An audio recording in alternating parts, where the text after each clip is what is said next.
በምስራቅ ሐረርጌ የቁንድዶ ተራራ ታሪክ ጠገብ ከሆኑ ውብ የኢትዮጵያ መልክዓ ምድሮች ይመደባል። የታሪክ መዛግብት እንደሚዘክሩትም በ15ኛው ክፍለ ዘመን በተፈጠረ ጦርነት ያገለገሉ ፈረሶች ከውጊያው መጠናቀቅ በኋላ ከትመው የቆዩበት ስለመሆኑ ይነገራል። ፈረሶቹም የተራራውን መጠሪያ ወስደው የቁንድዶ ፈረሶች ይባላሉ። ፈረሶቹም የዱር ባህሪ ተላብሰው እንዲኖሩ አስገድዷቸዋል የሚባለው። ስፍራውን የጎበኙት የኢፌዴሪ ጠቅላይ ሚኒስትር አብይ አህመድም የቁንድዶ ተራራ የቱሪዝም መዳረሻ እየሆነ ስለመምጣቱ አብራርተዋል። ተራራው ትንሽ ከፍታ ያለው ቦታ፣ መጠነኛ ቅዝቃዜ ያለው ቦታ ነው።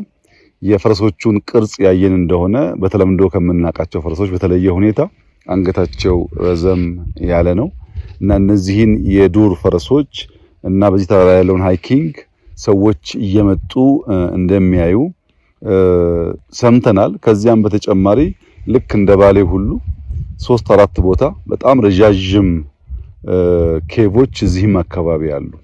እንደገለጹልኝ ከሆነ በርዝመታቸው ባሌ ካለው የሚበልጥ ነው የሚል ሰምቻለሁ። ባይኔ አላየውም።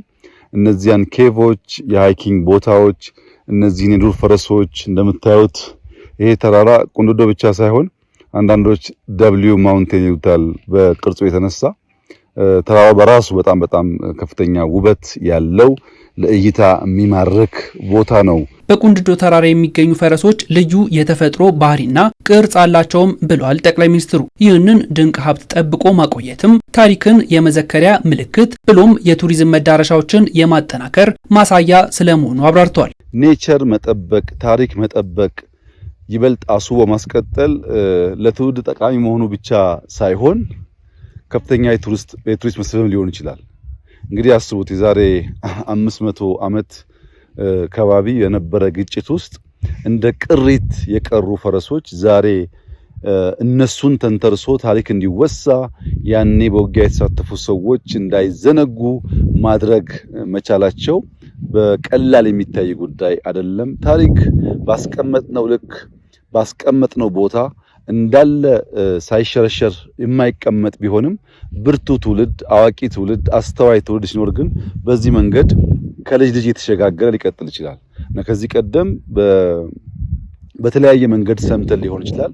አሁን ግን በሚዲያ ሲቀር እኛ መተን ስናይ ብዙሃን የማየት ፍላጎታቸው ሲነሳሳ ከታሪክነት ባለፈ የሚጎበኝ ቦታ ሀብት የሚመጣበት ቦታ የመሆን ዕድሉ ሰፊ ነው። ኢትዮጵያ ተነግሮ የማያልቅ ታሪክና የተፈጥሮ ሀብት ባለቤት እንደሆነች ያወሱት ጠቅላይ ሚኒስትር አብይ መሰል ስፍራዎችን በበለጠ የማልማት ስራዎች ተጠናክሮ እንደሚቀጥልም ተናግረዋል። በሌላው ዓለም እንደዚህ ያለ ቦታ ብዙ ሰው የሚጎበኘው የሚያየው ነው።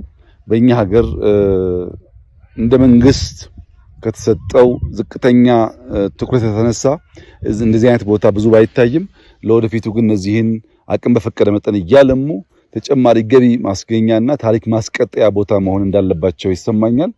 ባየው ነገር በጣም ደስ ብሎናል።